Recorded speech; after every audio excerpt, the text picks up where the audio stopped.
ఆయన కంప్లీట్గా ఆయననే ఇన్ఛార్జ్ అన్నట్టు. ఈయన చైర్మన్ ఉంటే ఆయన వైస్ చైర్మన్ అన్న లెవెల్లో వాళ్ళు చెప్తే తప్పితే పని అవ్వడం లేదు. రియల్ ఎస్టేట్ వాళ్ళందరూ కూడా వచ్చి మొత్తుకుంటున్నారు. హైడ్రాతోని రియల్ ఎస్టేట్ సగం కుదేలు చేసిండ్రు. రెండవది అవినీతితో కుదేలు చేస్తున్నారు. Per square feet 150 rupees up front ఇస్తే తప్ప పర్మిషన్ ఇవ్వమని చెప్పి ప్రభుత్వం రియల్ ఎస్టేట్ వాళ్ళను వేధించడం మానుకోవాలి. రియల్ ఎస్టేట్ వాళ్లకు మీరు కంప్లీట్గా ఎక్స్టార్షన్ చేస్తూ ఉన్నారు.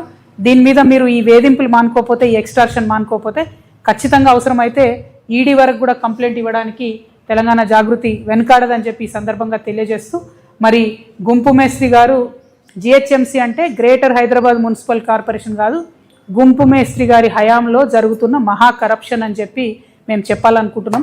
ఈ కరప్షన్ని తప్పకుండా మీరు చెక్ చేయాలి, దీని మీద ఆలోచన చేయాలి. మన హైదరాబాద్ సిటీ డెవలప్మెంట్ని పక్కకు పెట్టి ఈ అవినీతిని మీరు ఇంకా పెంచుకోవడానికి ఫ్యూచర్ సిటీని ముందుకు తీసుకొచ్చి పెడతా ఉన్నారు. అది కరెక్ట్ కాదు.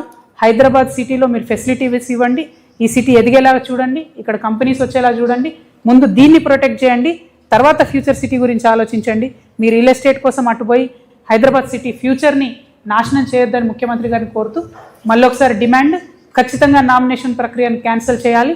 టెండర్ సిస్టమ్ ద్వారా మాత్రమే ₹1 అయినా సరే ప్రజలకు జవాబుదారీగా ఉండేటట్టు ముఖ్యమంత్రి గారు శ్రద్ధ పెట్టాలని కోరుతూ సెలవు తీసుకుంటున్నాను. Thank you. జై తెలంగాణ, జై తెలంగాణ, జై జాగృతి. మా పార్టీ అనౌన్స్మెంట్ కార్యక్రమం 25వ తారీఖు ఉంటుంది కాబట్టి మేము ఆ రోజు 25 నాడు జరిగే కార్యక్రమాన్ని పర్యవేక్షించడానికి తెలంగాణ జాగృతి తరఫున ఒక 21 కమిటీలను వేయడం జరిగిందండి. ప్రతి కమిటీలో దాదాపు 30 మంది మనకు సభ్యులు ఉంటారు. ఆ తర్వాత వాలంటీర్ల సంఖ్య దాదాపు ఒక 500 మందితో వాలంటీర్స్ ఉంటారు.